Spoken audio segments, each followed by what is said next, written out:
आणि तसं मार्गदर्शन येऊ. मी काही बाबतीत आमच्या पदाधिकाऱ्यांशी बोलणार. IAS IPS क्लासेस इथे सुरू व्हायला पाहिजे. त्यासाठी जागा शोधतोय मी. जागा मिळतात तेही सुरू कर. असे विविध उपक्रम तरुण तरुणीसाठी इथे निर्माण करणं आणि त्या निर्माण करून त्यांचं कुटुंब सुखी समाधानी कसं होईल याची आपण काळजी घेणं आपलं सर्वांचं काम. भारतीय जनता पक्ष आणि आपले मित्र पक्ष हे का वैरी नाही.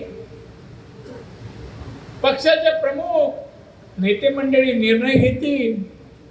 युती कोणाची त्यासाठी आपसामध्ये गैरसमज नको, चर्चा नको. मला जर राजकारण जर दिसलं ना तर तेवढे लोक निवडणूक स्पर्धेतून बाद करेन. चर्चा नको, वाद नको. आपल्या पक्षातल्या आपल्या कार्यकर्त्यांबरोबर स्नेह जोडा, प्रेमाने वागा, सलोख्याने वागा, एकमेकाच्या गरजा भागवा आणि एकमेकांच्या अडचणी दूर करा.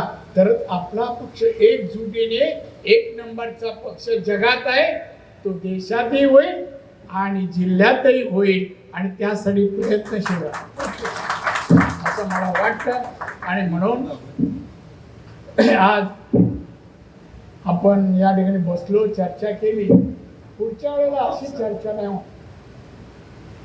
सावंत जाधव साहेब ही निवेदना द्यायची नाही, तोंडाने बोलायचं, हातात कागद नाही. आम्ही राहतो त्या वस्तीमध्ये रस्ता नाहीये, पाणी नाहीये, शाळा नाहीये, मुलं जात नाहीये. मागासलेल्या वस्तीमध्ये कुठेही प्रत्येक विभागासाठी, प्रत्येक जातीसाठी आपल्या घटनेप्रमाणे वेगळ्या सवलती आहेत. त्या राबवल्या जात आहेत का त्याही पाहिलं पाहिजे. आता GST मध्ये दिलेल्या सूट कोणत्या व्यापाऱ्यांना मिळाली आहे? काढा हँडबिल, वाटा त्यांना. या मीटिंग सांगा बघा आमच्या PM साहेबांनी ही सूट दिली, हे स्वस्त झालं आहे. हे काम आपण केलं पाहिजे, करावं असं मला वाटतं. आणि त्या दृष्टीने प्रयत्न करा. आपण परत बसू, त्या प्रत्येकाने उठा आणि आपलं मत सांग. मी विचारेन भाऊ या निवडणुकीत काय वाटतं, भाजप नगरपालिकेत किती जागा मिळवेल सांगता यायला पाहिजे. सांगता येईल अशी चर्चा उद्या.